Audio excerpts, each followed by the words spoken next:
Welcome to another video. ये है spy x family का एपिसोड 1 का रिव्यू। तो चलिए जानते हैं कि क्या हुआ स्पाई एक्स फैमिली के एपिसोड 1 में।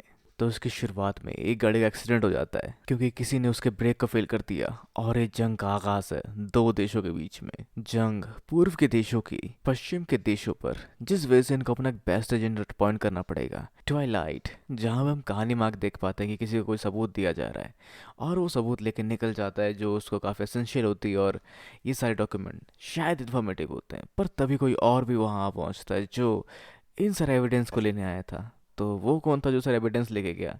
वो था ट्वाइलाइट, एक जासूस जो कि इस जंग को खत्म या निपटाने की कोशिश में लगा है, जो सारी जंगों का सामना कर पा रहा है अपने इस रूप बदलने की तरकीब के वजह से, जिसे जाना जाता है जासूस या एक स्पाई हजार चारों वाला। जहाँ आगे ट्वाइलाइट जाता है एक डेट पे और ब्रेकअप कर लेता है क्योंकि उसका काम खत्म हो चुका है इस जगह और उसको इस रूप को भूल कर कहीं आगे जाना है। तो आगे काफ़ी कमाल के तरीके से लोग इन्फॉर्मेशन एक्सचेंज करते हैं, मतलब अखबार पे अखबार रखकर अखबार चेंज करके लेकर ये इन्फॉर्मेशन को आगे एग्जीक्यूट करने जाते हैं। तो ये पढ़ पाता है टारगेट और उसको अचीव करने का तरीका, जिसके लिए इसको शादी करनी पड़ेगी और एक बच्चा चाहिए होगा ताकि ये उसके बच्चे के स्कूल में जाकर एडमिशन करा सके उसका और इसके करीब जाकर इससे बातचीत कर सके, जो है ऑपरेशन स्ट्रिक्स। तो इस मिशन को एग्जीक्यूट करने के लिए इन्हें टारगेट वाले स्कूल पर जाना पड़ेगा जहाँ टारगेट का बच्चा पढ़ता है, जो एक अच्छा स्कूल है जिसके लिए एडमिशन के लिए थोड़ी मेहनत लगती है। तो ये पहुंचता है अपनी लोकेशन पे जहाँ पे इसे मिलता है अपार्टमेंट अपनी फैमिली के लिए। और फिर आगे बच्चा अडॉप्ट करने का प्रोसीजर शुरू। तो ट्वाइलाइट जिस अनाथ आश्रम में जाता है उसकी हालत काफ़ी ख़राब होती है, उसका इंटीरियर काफ़ी डैमेज होता है और फिर उसको मिलाते हैं आन्या से, जो उनके लिए सर दर्द है, इसलिए उसको छुड़वाना चाहते हैं। भले ही वो कहते हैं कि सबसे इंटेलिजेंट लड़की यही है क्योंकि उन्हें एक एंट्रेंस एग्जाम भी क्लियर करना पड़ेगा, पर ये केयर टेकर बस उसे पीछे छुड़ाना चाहता है। तो ना जाने कैसे आन्या सारी बात समझ रही होती है और अपने आप को इंटेलिजेंट दिखाने के लिए क्रॉसवर्ड सॉल्व करते हैं अखबार कवर बना हुआ, और सब कुछ सॉल्व कर लेते हैं प्रॉपर तरीके से। तो वो है एक टेलीपैथ, जहाँ पे उसने क्रॉसवर्ड सॉल्व किया ट्वाइलाइट के दिमाग को पढ़कर, और वो ये भी जानती है कि एक स्पाई मिशन है जिसके लिए वो एक्साइटेड फील कर रही है। तो आगे ट्वाइलाइट होता है लॉयड फोजर, जो जाता है अपने घर और वहाँ पड़ोसियों से मिलते हैं वो लोग, और इसके बाद देखती है आन्या उसका ये घर जिसमें वो रहने वाली है और टीवी भी जहाँ उसे स्पाई शो काफ़ी पसंद है।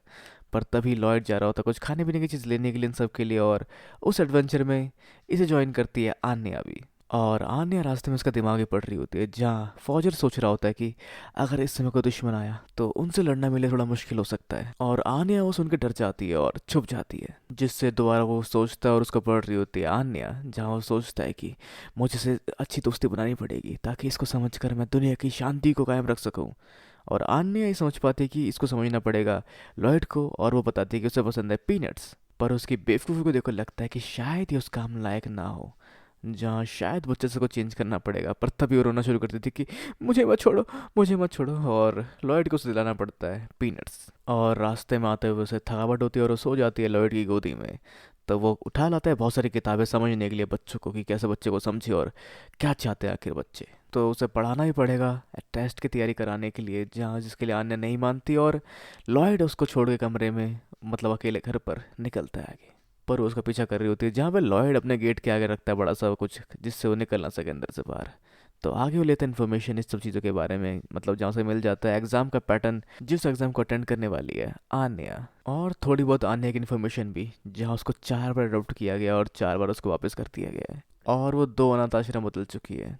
तो घर पर आन्या बोर होते हुए उसके कमरे के कोड को याद कर लेते उसके दिमाग से पढ़कर, और ताला खोल के उस सीक्रेट कमरे का उसमें छानबीन करती है। जब बम ढूंढते उसे बम नहीं मिलता, पर वो देख पाते एक बक्सा जिसके अंदर मिलता है हेडफोन, और उसका इस्तेमाल करती है वो मोरस कोड के थ्रू, और मैसेज भेज देती है दुश्मनों को कि टॉयलेट यहाँ पर है, बस के तो पकड़ के दिखाओ, जो उसने नहीं आने नहीं किया, लेकिन मैसेज कुछ ऐसे ही टाइप हुआ उसके थ्रू गलती से। और वो देखते उसने सब कुछ बिखेर के रख दिया, तो जल्दी से पैक करो वरना अगर पता चल गया कि वो दिमाग पढ़ सकती है तो काम खराब हो जाएगा। जैसा कि वो याद कर पाती है अपने पास्ट में, जहाँ पे उस पर स्टडी चल रही थी और उसके बाद टेस्टिंग चल रही थी, और ज़बरदस्ती उसको इस टेस्ट का हिस्सा होना पड़ा, जहाँ पे उन्हें बचपना उसको खोना पड़ा उस चक्कर में भी, जिसको याद करके वो थोड़ी सी रोती है। और फिर आगे टॉयलेट आता है घर पर, जहाँ उसे घर पर कुछ लोग ट्रैप बिछाए छुपे हुए हैं, पर वो भी उनकी मूवमेंट से पहले सारी मूवमेंट को समझ लेता है और जल्दी से डिफेंस में वार करता है और इनको काउंटर कर लेता है। पर तभी जब वो अपने कमरे की छानबीन करता है और देख पाता है कि यहाँ सब कुछ बिखरा पड़ा है, उसको पीछे से कोई रॉड मारता है या फिर पता नहीं क्या होता है, जिसके बाद हम बढ़ते हैं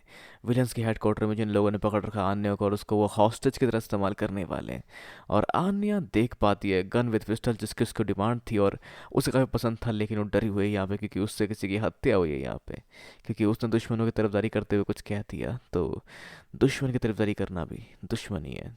तो आगे लॉयड फॉजर या फिर टॉयलेट के सर पे किसी ने थोड़ा मारकर, मतलब जो भी लोहा मारकर उसको बेहोश कर दिया और उसको पकड़ के ले आया है वो यहाँ पर, जिसको रखता है यहाँ पर वो शख्स।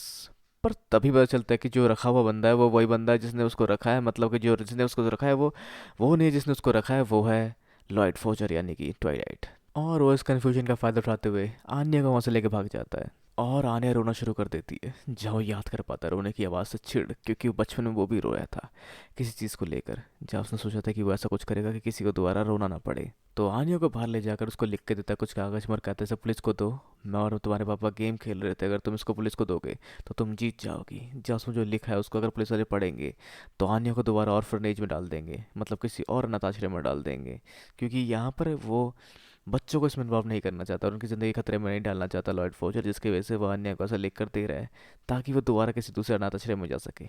पर आन्या ऐसा नहीं चाहती, पर लॉयड फोर्जर आगे बढ़ता है अपने मिशन को एग्जीक्यूट करने के लिए, क्योंकि वो चाहता है एक ऐसी दुनिया जहाँ कोई बच्चा ना रोए।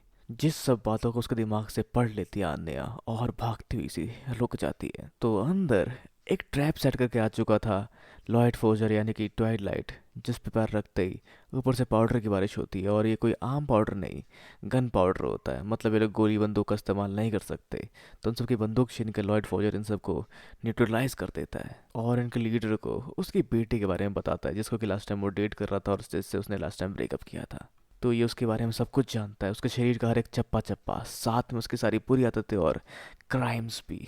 तो अगर वो उसको यहाँ अकेला नहीं छोड़ के जाएगा तो उसकी बेटी नहीं बचेगी, क्योंकि ट्वाइलाइट जानता है कि वो अपनी बेटी से प्यार करता है और इस तरह से उसको धमकी दे देता है वो दोबारा उनके रास्ते में ना आने को लेकर।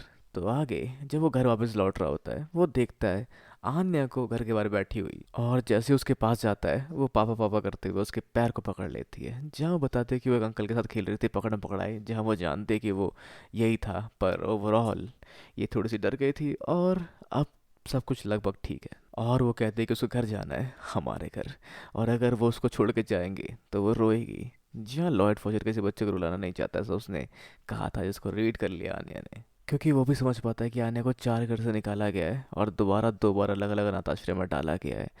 तो वो नहीं चाहता दोबारा उसके साथ ऐसा कुछ हो और वो रिपीट नहीं करना चाहता पुरानी हिस्ट्री, जिसके वजह से वो आन्या को अपने साथ ही रखेगा। लेकिन आन्या को थोड़ा बहुत पढ़ना ही पड़ेगा एग्ज़ाम के लिए, तो वो प्रिपेयर करती है एग्ज़ाम के लिए। और फिर एग्ज़ाम वाला दिन आता है जहाँ पर सब कुछ डब्बा गोल हो चुका है उसका, क्योंकि उसे उसका अहम प्लान था माइंड रीडिंग करने का, लेकिन आसपास के बच्चे भी डरे पड़े हैं, मतलब बहुत सारे नालायक बच्चे भी यहाँ एग्ज़ाम देने आए हैं। तो अब करे तो करे क्या, और रीड किसका माइंड करे, जहाँ उसे शायद लॉयड फॉजर की पुरानी बातें याद आती है और उसको वो लिख देती है एग्ज़ाम में।